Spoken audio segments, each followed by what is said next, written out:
മാലപ്പടക്കം തിരികൊളുത്തി. സ്വാഭാവികമായിട്ട് പടക്കം മാല. ആ പ്രമുഖ നടൻ വേറെ ആരും അല്ലാതെ ഞാനാണ്. നിങ്ങൾ ലിസ്റ്റിൽ സ്റ്റീഫൻ എന്ന ബുദ്ധി രാക്ഷസനെ തിരിച്ചറിയും. ചില സ്ഥലത്ത് നടന്ന ഹൈദരലി എന്നെ വിളിച്ചു ചോദിക്കുന്നു. അടുത്തതായി പറയുന്നത്, ഈ സിനിമ സംഭവിക്കാൻ കാരണമായിട്ടുള്ള പ്രധാനി, ഈ സിനിമയുടെ നിർമ്മാതാവ്, ഞാൻ മലയാള സിനിമയിൽ അളിയ എന്ന് വിളിക്കുന്ന ചുരുക്കം ചില ആൾക്കാരിൽ ഒരാളാണ് എൻ്റെ അളിയൻ ലിസ്റ്റിൻ സ്റ്റീഫൻ. ഈ പടത്തിന്റെ പ്രമോഷന് ഉണ്ടോ, അല്ലെങ്കിൽ ബിന്ദുവിനോട് ചോദിച്ചു ഈ പടത്തിന്റെ പ്രമോഷൻ ഒന്നും പരിപാടിയൊന്നും ഇല്ല. അപ്പം ദിലീപേട്ടൻ പറഞ്ഞു പ്രമോഷൻ ഒന്നും വേണ്ട, ഇന്റർവ്യൂ ഒന്നും കൊടുക്കണ്ട, സിനിമ നേരെ തിയേറ്ററിൽ കണ്ടാൽ മതി എന്നൊക്കെ അങ്ങനെ എന്നോട് പറഞ്ഞേ. ആ അതൊന്നും വേണ്ട.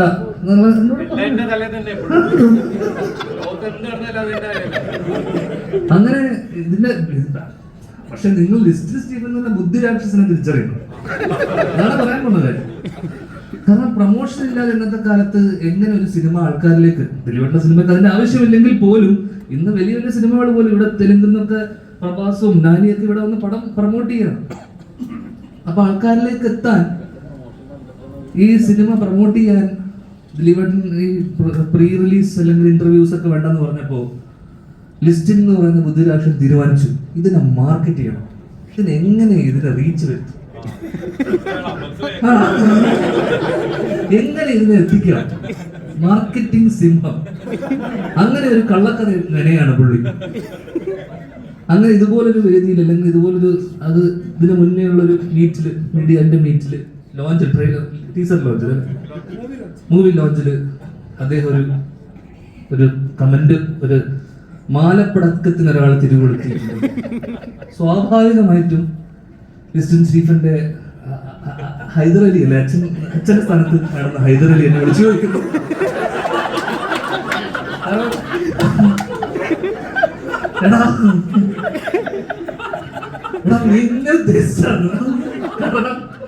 മാലപ്പടക്കം തിരികൊളുത്തി. സ്വാഭാവികമായിട്ട് പടക്കം മാല. അങ്ങനെ ഞാൻ ഭയന്നു, ഞാൻ പേടിച്ചു. ഹൈദരലി വിളിക്കും, എത്രയോടെ വിളിച്ചു രാത്രി 4 ഞാൻ തുരുതുരാ വിളി. ഞാൻ പറഞ്ഞു എന്റെ ഹൈദർക്ക അതൊരിക്കലും അങ്ങനെ ആവാൻ പറയില്ല. അല്ലല്ലല്ല ഇത് അങ്ങനെയല്ല, ഞാൻ തുടങ്ങി കഴിഞ്ഞു എന്ന് പറഞ്ഞാൽ അവിടെ ലാപ്ടോപ്പ് വെച്ചിരിക്കുക സാധനം. അത് തോണാവാത്ത ലാപ്ടോപ്പ്, അതിന് ഡിസ്പ്ലേ ലൈറ്റൊന്നുമില്ല, വർക്കാവാത്ത ഒരു ലാപ്ടോപ്പ് വെച്ചിട്ട് എന്നെ വെച്ചിരിക്കുക.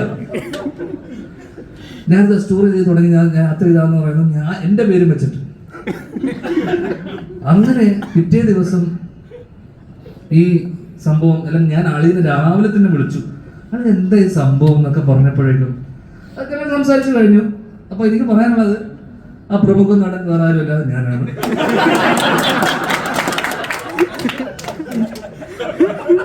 ഞങ്ങൾക്കിടയിലുള്ള പ്രശ്നങ്ങൾ ഞങ്ങൾ സംസാരിച്ച് തീർത്തിട്ടുണ്ട്.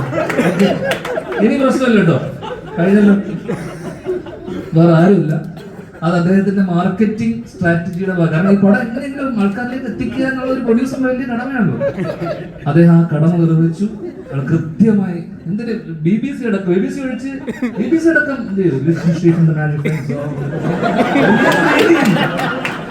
എവിടെയോ എത്തി അതിന്റെ ഒരു.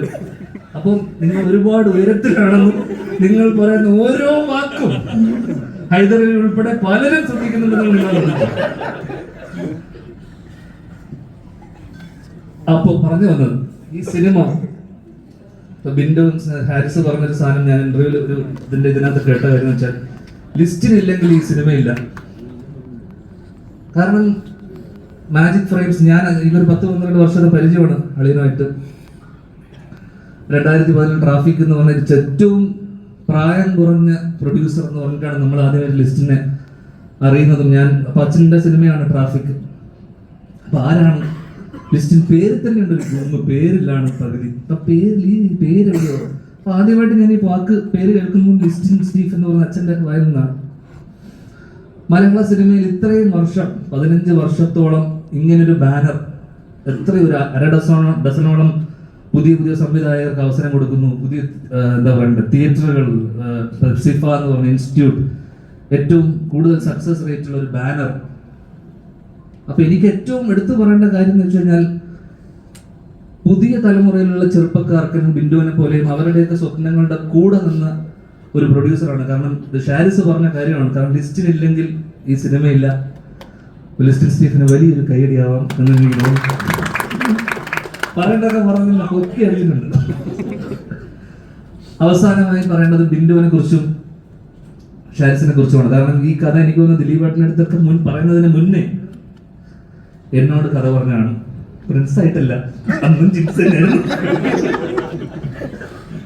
അപ്പൊ അന്ന് ആരാണ് പ്രിൻസ് എന്നുള്ള ചർച്ചകൾക്കിടയിൽ ദിലീപേട്ടൻ വരുന്നുള്ളത് നമ്മൾ സ്വപ്നത്തിൽ പോലും അന്ന് ചിന്തിക്കുന്നില്ല. കാരണം ദിലീപേട്ടനൊക്കെ ഈ സിനിമയിൽ വരുമോ അല്ലെങ്കിൽ ഇവിടം വരെ എത്തുമോ, അതിനൊക്കെ സാധിച്ചത് മാജിക് ഫ്രെയിംസ് ഇല്ലെങ്കിൽ ഇതൊന്നുമില്ല. അപ്പൊ ബിൻഡോയുടെ ഏറ്റവും വലിയ സ്വപ്നം, കാരണം ബിൻഡോ ജനഗണമന ഷാരിസ് എഴുതുന്നു, ജനഗണമന ക്വീനില് ബിൻഡോ ഉണ്ടായിരുന്നു, നെയ്മർ അല്ലെങ്കിൽ. അപ്പൊ ബിൻഡോന്റെ ജീവിതമാണ് ഈ സിനിമയിലെ പകുതി. ബിൻഡോ പറഞ്ഞ കഥ പറഞ്ഞപ്പോ എനിക്ക് എന്നോട് പറഞ്ഞ ദിലീപേട്ടൻ പറഞ്ഞ കഥ, മൂത്ത സഹോദരൻ ബാക്കി അനിയന്മാരൊക്കെ കല്യാണം കഴിച്ചു പോയി. അപ്പൊ ഞാൻ ബിൻഡു അതിനിടയിൽ കല്യാണം കഴിച്ചെന്ന് പറഞ്ഞല്ലോ. ഞാൻ ബിൻഡുവിനോട് പറഞ്ഞു, നീ കല്യാണം ഇപ്പൊ കഴിച്ചോ, പടം ഇറങ്ങുന്നതിന് മുന്നേ കഴിക്കുന്നതാണ് സേഫ് എന്ന് പറഞ്ഞ ആളാണ് ഇവിടെ ഇരിക്കുന്നത്. അപ്പൊ എന്നോട് പറഞ്ഞു, ഞാൻ ഇപ്പൊ പെട്ടെന്നൊരു കല്യാണം, കാരണം സിനിമ നടക്കുന്നതിനിടയിൽ ഒരു കല്യാണം.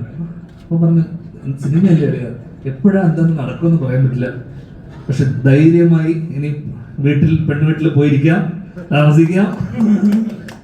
വലിയ വിജയം. ഈ ഒരു വിജയം എല്ലാവരുടെയും ഇവരുടെ എല്ലാവരുടെ ഒപ്പം ഷെയർ ചെയ്യാൻ കഴിയുന്നതിൽ ഒരുപാട് ഒരുപാട് സന്തോഷം. അവസാനം ഒടുക്കം പറയാനുള്ളത്, ദിലീപേട്ടൻ തുടരും,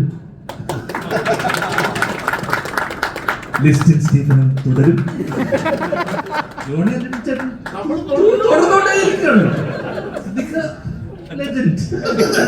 വീട്ടിലിരിക്കാൻ റെസ്റ്റ് ആവാം. പിന്നെ പലരും ആഗ്രഹിക്കുന്നുണ്ട് ഒരു കാര്യം, എന്നെ ഫർഗീസ് എന്നെ ആഗ്രഹിച്ചു, ഉണ്ണിയേട്ടൻ ആഗ്രഹിച്ചു. അച്ഛൻ കൂടെ. അപ്പോ എനിക്ക് പറയാനുള്ളത്, ഒരുപാട് പഴയ വർഗീസേട്ടൻ, ഒടുവിൽ ശ്രീകൃഷ്ണൻ, നരേന്ദ്രപ്രസാദ്, ഒരുപാട് പേര് ആഗ്രഹിച്ചു നിങ്ങളൊരു സംവിധായകനായി കാണണമെന്ന്. ഞാൻ ഇന്ന് ആഗ്രഹിക്കുകയാണ്, വീണ്ടും നിങ്ങൾ അഭിനയം അവസാനിപ്പിച്ച് തിരിച്ച് സംവിധാനത്തിലേക്ക് വരണം. CID മൂസ 2 ഉണ്ടാവും. ഉണ്ടാവും. ഇതാണ് CID മൂസ 2 ഇവിടെ അനൗൺസ് ചെയ്യപ്പെടുകയാണ്. കഴിഞ്ഞ ഒരുപാട് സന്തോഷം. Thank you. വലിച്ചു കെട്ടുന്നില്ല. Thank you so much.